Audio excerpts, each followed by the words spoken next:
1 litre गाइखेरखौ गोदौनो थाखाय होबाय।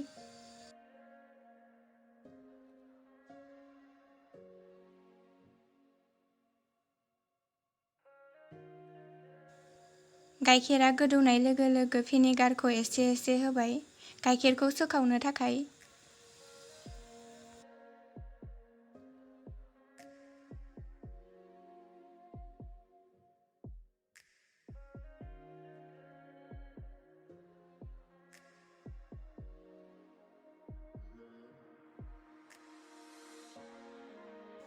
वान लिटार गाइखेरखौ सोखावनो थाखाय आं 3 टेबोलस्पुन भिनेगार होदों।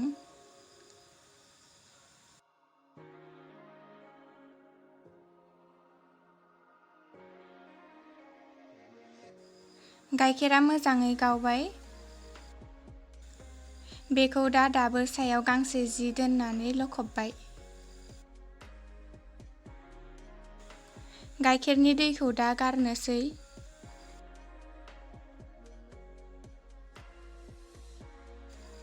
बेखौ सुनो थाखाय दै गुसु होबाय। दै गुसुजों बेफोरबायदि सुनांगौ।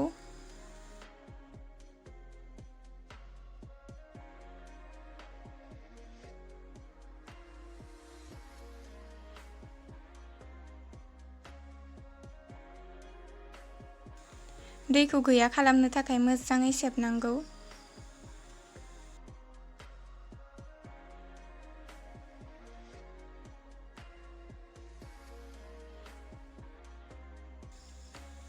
दा बेखौ थोरसिनि सायाव दोननानै गुबुन मोनसे थोरसिजों मोजाङै नादाबनांगौ।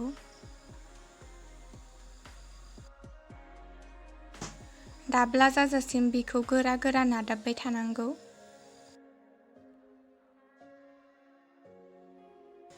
पनिरआ बेफोरबायदि दाब्ला जानायनि उनाव गाव लुगैनाय बायदि साइजआव हाना जानो हायो। पनिरखौ आं बेफोरबायदि हानोसै।